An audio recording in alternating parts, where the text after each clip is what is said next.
Good evening, ladies and gentlemen. Welcome to This Hour Has 5 to 7 Minutes.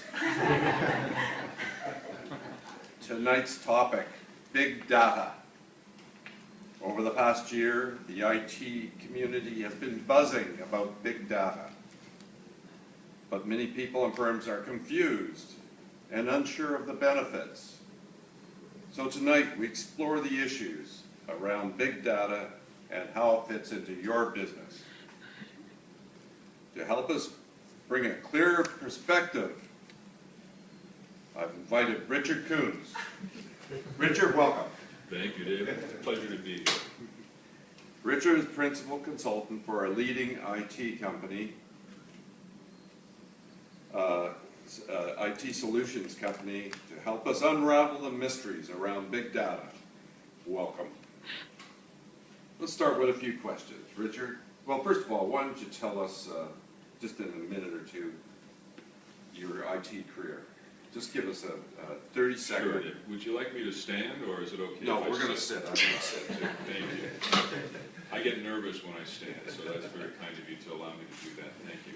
Well, I've been in the IT industry for many, many years, David, and as with many, many trends, both in the IT world and elsewhere, I followed big data or big data, depending which side of the border you're on, since really the buzzword or the buzz phrase originated, 3-4 years ago, roughly, maybe only 2. I don't remember.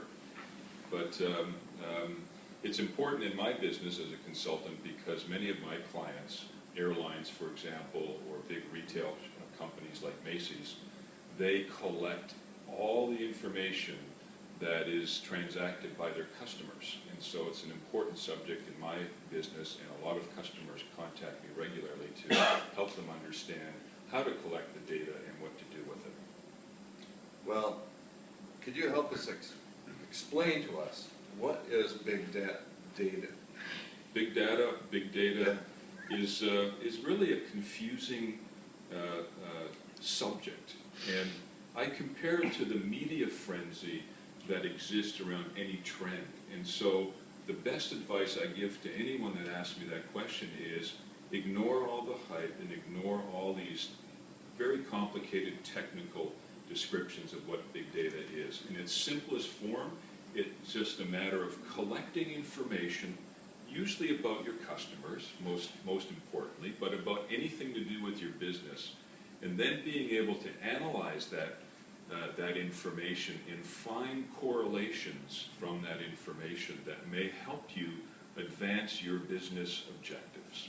That's probably the simplest explanation I can give to you. Well, tell us then, Richard, do all businesses need to be thinking about big data solutions? Well, to some extent, David. I think it depends these days on what type of business you have. The reason that big data has become such a buzz phrase the last few years is because of the fact that we're always connected through the internet with our mobile phones, television, you name it, computers, tablets. You go into the retail shops, and everything you do in a retail shop is recorded and collected. And so because of all that information, businesses are looking for ways to figure out how can they analyze that information to provide better services or better products. So yes, to some extent, every company, every organization has to think about it, but the amount of investment and how far you go down that road, it depends on what your business model truly is. Well, how does one go about choosing an affordable solution? Well, I think the fundamentals are pretty straightforward. First and foremost, it really depends on whether or not your company needs to have real-time information. And by real-time information, I mean the ability to capture data literally as it's happening and analyze it as it's occurring. And the best example I can share with you of that would be something like Amazon. If you've ever gone to the Amazon website, they have some technology called the recommendation engines. And what the recommendation engine does is capture your behavior, your online behavior on their website, and immediately responds with information that they think would be relevant to you based on what you're doing, what you're searching for on their site. And so again, if you need that kind of horsepower, as I call it, in your business, then the cost of a big data solution will be significantly greater. If you only need to analyze data in a historical fashion, then there's a wide array of solutions that fit every budget.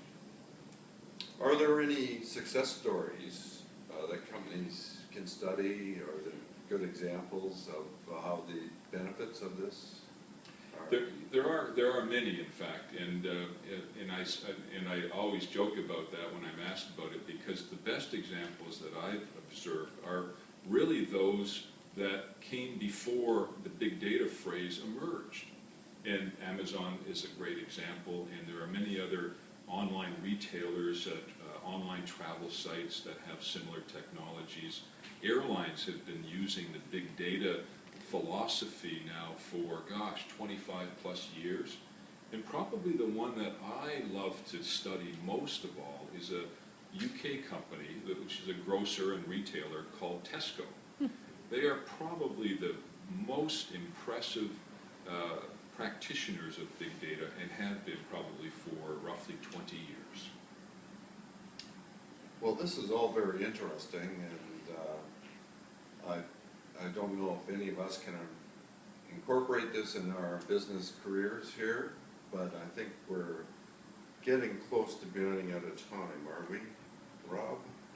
6:35. So maybe you could just summarize in a few brief words what big data that means to our current world.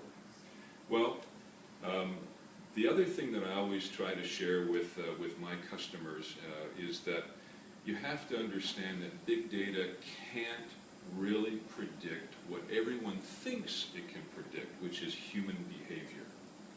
There's a famous mathematician who once was quoted. His name is Leon Weisfelder, and he said, big data is the theoretical mathematizing of the subjective. That's a real mouthful. And truly, when you think about it, behavior is subjective. And we all have whims and desires that change constantly. And because of that human behavior dimension, take big data with a big grain of salt. Thank you, Richard. Thank you, David. Ladies and gentlemen, that's all the time we have tonight. For this hour has 5 to 7 minutes. See you next week. Bye.